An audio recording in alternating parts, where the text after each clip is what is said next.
Assalamualaikum warahmatullahi wabarakatuh. Kali ini kembali bersama Pak Adi. Kita akan mempelajari tema 5, subtema 1. Pembelajaran yang kelima. Dalam pembelajaran ini kita akan mempelajari IPS. Tujuan kita mempelajarinya, kita dapat mengetahui pengaruh penyelenggaraan SEA Games terhadap perekonomian ASEAN. Yang kedua, SBDP. Tujuan kita mempelajarinya, kita dapat mengenal logo dan mengetahui langkah-langkah membuat logo. Sebelum kita melanjutkan pembahasan kita kali ini, ayo bersama-sama kita berdoa. Berdoa menurut kepercayaan masing-masing. Berdoa dimulai. Selesai. Yang pertama, kita akan membahas ilmu pengetahuan sosial tentang pengaruh penyelenggaraan SEA Games terhadap perekonomian Indonesia.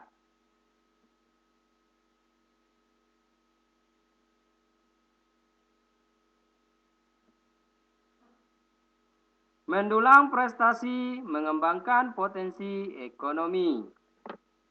Negara-negara ASEAN melakukan banyak kerjasama untuk mengembangkan prestasi dan potensi ekonomi masyarakatnya. Salah satu kerjasama tersebut adalah penyelenggaraan SEA Games.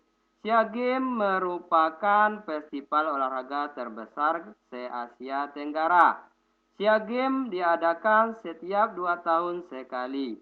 Tujuan penyelenggaraan SEA Games adalah meningkatkan kerjasama, menyatukan pemahaman, dan mempererat hubungan negara-negara di kawasan Asia Tenggara. Pada SEA Games ke-26 tahun 2011, Indonesia dipercayai kembali untuk menjadi tuan rumah. Sebelumnya, Indonesia pernah menjadi tuan rumah pada tahun 1979, 1987, dan 1997. Penyelenggaraan SEA Games ke-26 dipusatkan di kota Palembang dan Jakarta.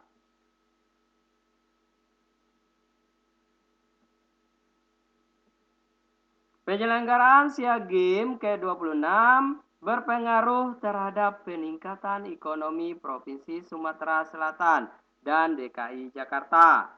Pengaruh yang pertama, terserapnya tenaga kerja untuk pembangunan sarana dan prasarana SEA Games. Selanjutnya yang kedua, meningkatkan kebutuhan jasa.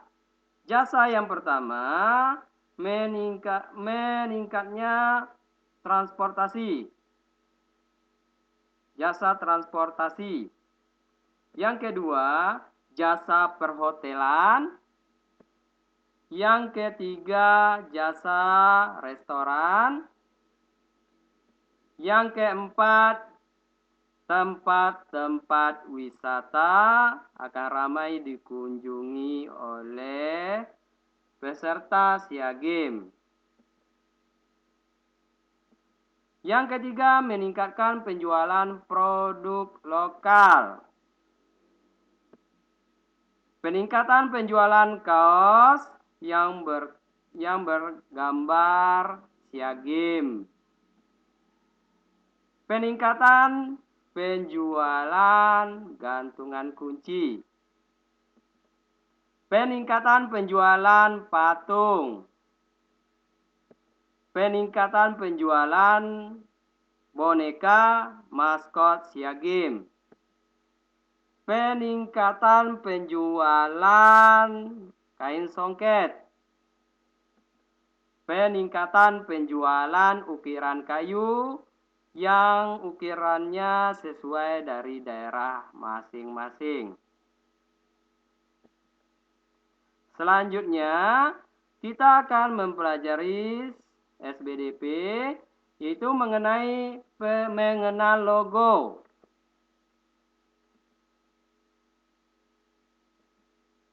Ciri-ciri logo yang baik Yang pertama, logo bentuknya sederhana. Yang kedua, bentuk logo itu unik. Yang ketiga, logo mudah diingat. Yang keempat, bertahan jangka waktu lama. Dan yang terakhir, sesuai dengan tujuan pembuatan logo. Contoh logo. Yang pertama, logo Tuturi Handayani. Logo ini dibuat untuk Kementerian Pendidikan dan Kebudayaan. Yang kedua, logo Yayasan Bakti Agro Mandiri. Ini logo yayasan di sekolah kita. Yang ketiga, logo ASEAN. Yang keempat, logo SEA Games 2011 terdapat di Jakarta dan Palembang. Yang kelima, logo Himpunan Pengusaha Muda Indonesia. Dan yang terakhir, logo rumah makan. Itu rumah makan nasi goreng.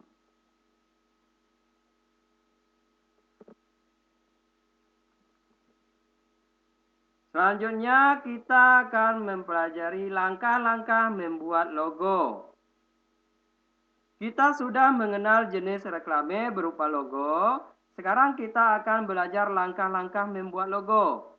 Ada beberapa langkah untuk membuat logo. Agar lebih jelas, ayo kita simak. Yang pertama, kita menentukan tema. Mula-mula kita perlu menentukan tema logo. Kita dapat membuat logo bertema persahabatan, kebersihan lingkungan, kelompok pencinta lingkungan, atau kelompok pencinta seni. Tema akan memudahkan kita dalam proses membuat logo. Yang kedua, menyediakan alat dan bahan. Langkah selanjutnya adalah menyiapkan alat dan bahan menggambar. Alat dan bahan yang diperlukan antara lain kertas, gambar, pensil, penghapus, penggaris, dan pewarna. Pewarna yang kita gunakan dapat berupa pensil warna, krayon, atau cat cair. Yang ketiga, membuat simbol atau gambar yang mewakili tema. Setelah alat dan bahan siap, kita dapat membuat simbol atau gambar yang mewakili tema. Misalnya, kita memilih tema persahabatan. Kita dapat membuat gambar tangan yang saling memegang membentuk lingkaran. Yang keempat, menuliskan kata atau kalimat yang mewakili tema. Kita tambahkan kata atau kalimat yang mewakili tema. Kita pilih kata atau kalimat yang singkat. Kita atur kata atau kalimat tersebut agar terlihat menarik. Yang terakhir, mewarnai logo. Setelah logo selesai, kita warnai agar lebih menarik. Kita pilih warna yang sesuai.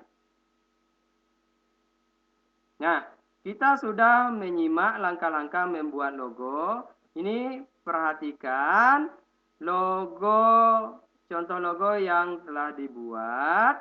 Ini mengenai sahabat untuk selamanya. Apa arti logo ini? Itu persahabatan akan selalu terjalin sampai kapanpun.